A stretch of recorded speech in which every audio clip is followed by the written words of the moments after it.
This is the story of a man who once managed to control nearly 90% of the entire oil industry in the United States. And when the government eventually dismantled his enormous corporation in an attempt to stop the monopoly, something remarkable happened. He actually became even richer. This story is about John Davison Rockefeller. At the same time, he was considered both a genius of business and the most hated entrepreneur of his era.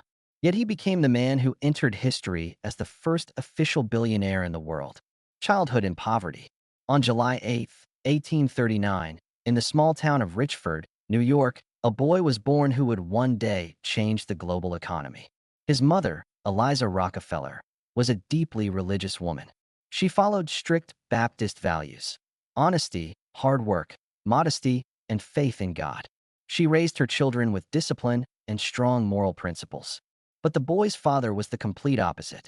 His name was William Avery Rockefeller, and people in the region knew him by a dark nickname, Devil Bill. He was a man without principles, a swindler, a wanderer, and a master manipulator. He traveled from town to town pretending to be a traveling salesman and sometimes even a miracle doctor. In reality, he sold nothing more than colored water, claiming it was a cure for cancer. Sometimes he pretended to be a deaf-mute beggar so he could listen to farmers' conversations. Later, he used the secrets and financial troubles he overheard to cheat them out of their money. But the most disturbing thing was that he treated his own family in a similar way. He once openly said, "I cheat my boys whenever I can. It makes them sharper." A cruel lesson. One day, young John received a lesson that he would remember for the rest of his life. His father placed him on top of a tall chair and said, "Jump. I'll catch you." The boy trusted him and jumped. At the last moment, his father stepped aside. John crashed onto the wooden floor. When the boy stood up, his father calmly said, "Remember this. Never trust anyone completely, not even me." For a child, it was a harsh lesson. From that moment on, John began to see the world differently. He realized that the world is a battlefield, and if you are not the predator, then you become the prey. The disappearance of his father. In 1849, William Rockefeller disappeared completely. Serious accusations had been made against him, including sexual assault. To avoid investigation, he fled to Canada. There he adopted a new identity, Dr. William Livingston, married another woman, and lived a double life for almost 50 years. He abandoned his family without money, and John never forgot it. The young bookkeeper. When John turned 16 years old, he effectively became the head of the household. He was quiet, reserved, and incredibly disciplined. His greatest obsession was numbers. He enrolled in a 3-month bookkeeping course and soon found his first job as an assistant bookkeeper. His salary was 50 cents a day. But John approached his work with almost obsessive dedication. He recorded every single cent he earned and every cent he spent in a small red notebook he called Ledger A. No amount of money was too small to track. By the age of 20, through strict discipline and saving, he had managed to accumulate about $800, a huge amount for a young man at the time. The first risk. But it still wasn't enough to enter the world of serious business. So John had to do something that likely felt very unpleasant to him. He asked his father for money. Devil Bill agreed to lend him $1,000. But even then, he remained true to his character. He charged his own son 10% interest and warned that he might demand the money back at any moment. John accepted the terms without argument. With that money, he partnered with a businessman named Maurice Clark and opened a trading company. They sold agricultural products: beans, pork, and oats. The business was stable and safe. But everything changed in 1859. The oil boom. Oil was discovered in Pennsylvania. Suddenly, the world was flooded with black gold. The city of Cleveland quickly became the center of oil refining. Clark believed the oil industry was too risky. He told Rockefeller, "People will always need food. Let's stay with the business we already have." But John saw things differently. He replied, "People will always need light. And oil is light." Conflict between partners. Together with a talented chemist named Samuel Andrews, they built an oil refinery. But tensions between the partners gradually grew. Rockefeller wanted to borrow money and expand aggressively. Clark was terrified of debt. In 1865, the partnership finally collapsed. They decided to sell the business through a private auction. Whoever bid the highest price would take control. The auction that changed everything. The bidding began. $2,000. $5,000. $10,000. The numbers kept rising. Clark was confident the young Rockefeller wouldn't dare go too far. Finally, he said, 50,000. John, walk away. The room fell silent. Then Rockefeller calmly said, 72,500. Clark realized he had lost. He raised his hands in surrender. The company belonged to Rockefeller. Later, John would say, that was the day that determined my career.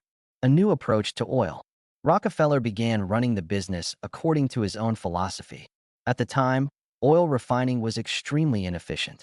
Most companies were interested only in kerosene for lamps. Everything else, gasoline, naphtha, tar, was simply dumped into rivers. Rockefeller looked at that waste and saw money. He said, if we can't burn it, then we will sell it. With the help of Andrews, they began producing lubricating oils, paraffin wax, other valuable byproducts. Nothing was wasted. Control over everything. But that still wasn't enough. Rockefeller began buying everything around the industry. Forests for making barrels, factories that produced the barrels, warehouses, transportation systems. He eliminated middlemen. Because of that, he could sell oil cheaper than anyone else. The birth of a giant. By the age of 30, Rockefeller owned the largest refinery in Cleveland. But instead of enjoying his wealth, he studied the map of the country.